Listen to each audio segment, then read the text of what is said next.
भारत भाई, आप तो आरएसएस के लोगों के साथ शाम में घूमते हैं, सुबह घूमते हैं पार्क में, सब गौरव से भरे हुए हैं या कहीं शर्म से सर झुकता है, या नेहरू जी को दोषी ठहरा रहे हैं कि नेहरू जी की वजह से सारा हुआ? हिंदू राष्ट्र अगर 1947 में हो गया होता तो अब तक तो अमेरिका पे हम फतह कर देते। क्या ऐसा नहीं कह रहे हैं? क्योंकि निर्लज्जों की पूरी जमात है, नहीं, वो पूरी निर्लज्ज तरह हैं, निर्लज। थेथर हैं, बड़े बोले हैं, क्या कोई शब्द बचा नहीं है इनके लिए। धनंजय जी, वो चिकने घड़े हैं। एक शब्द आता है ना, चिकने घड़े। वो इतने बड़े चिकने घड़े हैं कि आप उनको कुछ भी कहते रहो, और बहुत बढ़िया वाली ट्रेनिंग भी दी जाती है उनको। खुद बताते हैं मेरे से अपने आप भरत कि सर हम। मैं भरत सर मैं आपको याद दिलाता हूं, आप विस्तार से बोलिएगा जी। कि हमारा स्वतंत्रता आंदोलन का जो सबसे बड़ा नायक था, वह अपने ऊपर हुए अपमान बोध का बदला वहां से उसने शुरू किया था। मेरा इशारा महात्मा गांधी की तरफ है, जिन्हें उस दर्जे से नीचे उतार दिया गया था। जी और जी। उन्होंने कहा तो वहीं से भेदभाव के खिलाफ उनकी लड़ाई शुरू हुई। उनके लिए आजादी का मतलब भेदभाव से मुक्ति था, अंग्रेजों का जाना नहीं। जॉन की जगह गोविंद का बैठ जाना उनके लिए आजादी नहीं थी। इस अपमान का बदला एक मिनट, वे एक मिनट।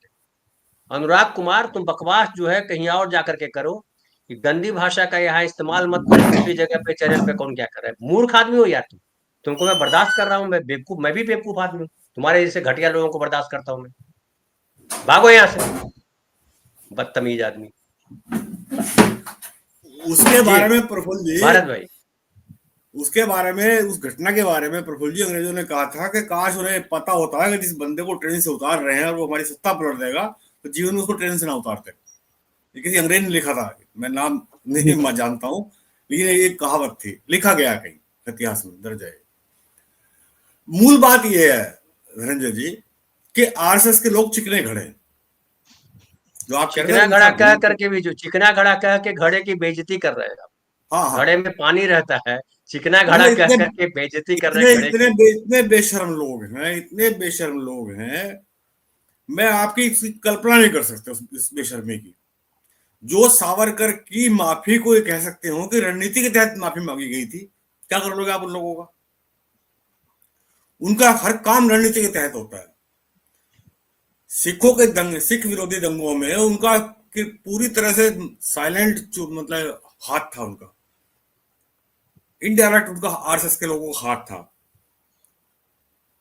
लेकिन क्या आज देखिए क्या कहते हैं, आरक्षण विरोधी आंदोलन में इनका हाथ था जब वीपी ने मंडल लागू किया था। छात्रों को अखबार के दफ्तरों से आग लगा के भेजा जा रहा था। इतने बड़े चिकने घड़े हैं ये, और षड्यंत्र करने के माहिर हैं। आपकी आरक्षण विरोधी मामला हो तब इनका हाथ, सिख विरोधी दंगे हो तब इनका हाथ, अंग्रेजों से माफी मांगनी हो तब इनका हाथ, और दंगों को भड़काना हो तब इनका हाथ। ये उसी वाल्मीकि समाज को पैसे देकर मंदिर मस्जिदों में सुअर और गाय गिरवाते हैं जिससे दंगा भड़के। मैं तो बैठता हूं उनके साथ, बताते हैं मुझे वो लोग, लेकिन शर्म नहीं आती उनको, फिर भी राष्ट्रभक्त कहते हैं, हमें राष्ट्रद्रोही कहते हैं। और वो कहते क्यों हैं? वो कहते हैं कि हमारे पास एक अपना समाज है जो हमें वोट दे रहा है, उसी के ऊपर बल पे उनके पास पूंजी है जिसको पूंजी बोलते हैं वो। हमारे पास एक भक्त मंडलों की पूंजी है तो हमेशा हमारे साथ रहेगी। उनको तो एक पाठ पढ़ा दिया गया, हिंदू राष्ट्र बनाना है, मुसलमानों का नाश करना है बस। और मुसलमानों से घटिया वो श्रेष्ठता वाली सिद्धांत वाली बात आती है। बहरहाल हम बात शुरू करते हैं इधर से। ये महाकुंभ वाली दूसरी घटना हो गई, नई दिल्ली स्टेशन में घटना, 18 लोग मारे गए। सबसे बड़ी बात है रंजय जी, इनका एक प्रयोग, महाकुंभ इनके लिए प्रयोगशाला है। मैं बार बार कहता हूँ बड़ी भयंकर प्रयोगशाला है। 144 साल में पहली बार इस तरह का योग पड़ रहा है कि आपने स्नान किया और आपके सारे पाप तर गए। गांव गांव के अंदर जो पुजारी पंडे, मंदिरों का नवीनीकरण किया जा रहा है, भारत उत्तर प्रदेश सरकार के पैसे से किया जा रहा है। हमारे यहाँ 8 मंदिर छाटे जा चुके हैं जिनको कोई नहीं जानता था, धूल में पड़े हुए थे, उन पे लाखों रुपया खर्च करके उनका पुनर्जीवन किया जाना है, उनको वहां पंडे बैठाए जाने हैं, जैसे केजरीवाल ने इनको पुजारियों को तनख्वाह दी थी इनको, और सारे काम होने हैं। वही लोग कह रहे हैं 144 साल में पहली बार ही हो गया, चलिए महाकुंभ, नहीं गए तो आप खत्म। ये प्रयोग ये है कि वो देख रहे हैं कि अंधभक्त कितने हैं। वो ये नहीं देख रहे कि कुंभ में कौन मर रहा है, कौन जी रहा है, कौन आ रहा है। इसलिए आप देखो बार बार आंकड़े नहाने के बताए जाते हैं, मौत के आंकड़े नहीं बताए जाते। वो मांझी जी हो, आपके चिराग पासवान हो, आपके नीतीश कुमार हो, सबकी आंखों पे पट्टी बांध दी गई है ना। गुजरात के 33 लोग गायब हो गए हैं जो हथकड़ी पहन के आए थे, उनके बारे में कुछ पता नहीं है। उनको कह दिया गया है कि कोई बात अगर इंटरव्यू दिया तुम्हारी खैर नहीं है। और मैंने इन लोगों से कहा था कि भारत माता जंजीर से बंध के आई है, मुझे शर्म आ रही है।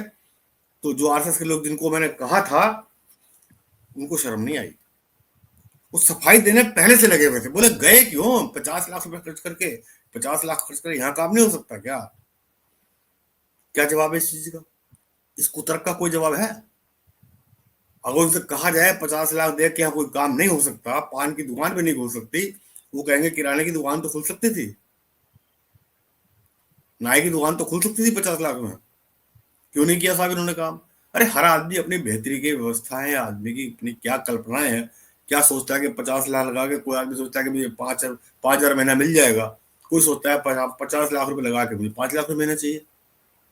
तो अपनी अपनी सोच है। अरे अपराधी तो नहीं है वो, इसका कोई जवाब उनके पास नहीं यार, से सोलो के पास। बस ये कहेंगे साहब 50 लाख रुपए दे के गए क्यों? वो पूरा जवाब तैयार लिए बैठे हैं, रेडीमेड जवाब उनके पास। इसलिए उनको शर्म नहीं आनी है, वो बेशर्म हो चुके हैं। और उनके पास एक आधार है, जन आधार उनके पास है। वो गोदी मीडिया के बलबूते पे है, गटर मीडिया के बलबूते पे है। आप देखिए ना कितनी तस्वीरें आ रही हैं मोदी साहब की। मीडिया का एक पत्रकार पूछ रहा है, ट्रंप जी आप बड़े तुसी तो बड़े ग्रेट हो, और एक विदेशी महिला पत्रकार वहां बराबर बैठे हंस रही है, इशारा कर रही है अपने साथी पत्रकार, क्या क्या क्या कह रहा है ये। एलन मस्क के बच्चे खेल रहे हैं और हमारी पूरी कैबिनेट, हमारा पूरा विदेश मंत्रालय बैठा हुआ है वहां, पलके बिछाए हुए बैठा हुआ है। एक शब्द नहीं कह सके कि आप जंजीर से बांधे हुए क्यों भेज रहे हो।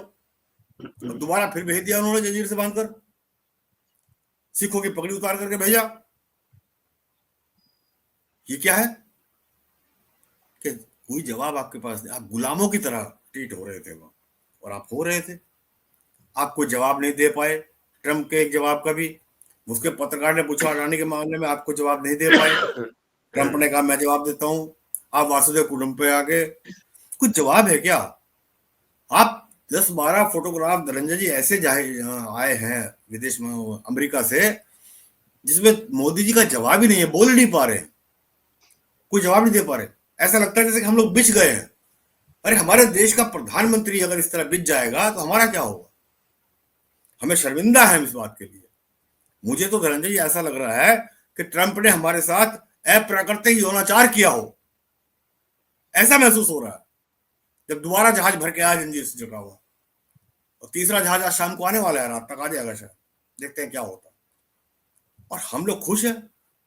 गोदी मीडिया जो है, अब देखिए महाकुंभ में जो यूरोपियन कंट्रीज हैं, जो विकसित कंट्री हैं, जो विकास कर चुके हैं, जब वो हमारे महाकुंभ पे इतनी जनता को भागते दौड़ते सिर पे गठरी लपेटे हुए देखते होंगे, हमारे वीआईपी को गंगा घाट पे नहाते हुए देखते होंगे, है ना, हमारे प्रधानमंत्री, राष्ट्रपति, उपराष्ट्रपति को नहाते हुए देखते होंगे, हमारे जज को नहाते हुए देखते होंगे, हमारे गवर्नर्स नहाते हुए देखते होंगे, क्या सोचते होंगे? ये सपेरों का और साधुओं का देश है ये।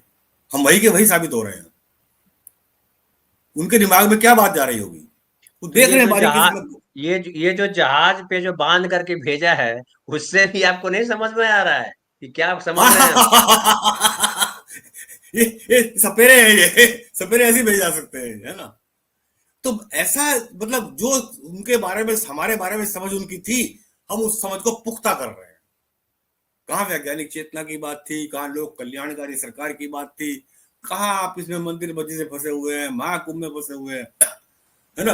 वासुदेव कुटुंब की बात, मैं तो लगता है वासुदेव कुटुंब का नाम वासुदेव कबीलम रख देना चाहिए। हम कबीलावाद में फंसे हुए हैं अभी तक, हम कुटुंब नहीं है, हम कबीले हैं। वासुदेव कबीलम, हम उस चीज में फंसे हुए हैं। तो रंजन जी, इनको कोई शर्म नहीं आनी है। शर्म तो आखिरकार जनता को ही आनी है, और जनता को शर्म तभी आएगी जब तक तब तक ये लुट चुके होंगे। और हमारे यहाँ हिंदुस्तान में मिसाल है कि पाप का घड़ा भर जाता है, और वो पाप का घड़ा इतना बड़ा हो गया, वो महाकुंभ हो गया है, महाघड़ा हो जी गया है। अब वो जी कितना घड़ा भर रहे हैं अपना, वो कि इतना उन्होंने घड़ा बड़ा कर लिया अपना। बोलो कितना भरेगा, 1 लीटर, 10 लीटर, जी 5 लीटर वाला घड़ा। ठीक है उनका तो ठीक है 1000 लीटर वाला घड़ा है जो कोई भरेगा ही नहीं। जी। ठीक है ठीक है। ये घड़ा नहीं झोला लेके चलते हैं, झोला भरता नहीं है।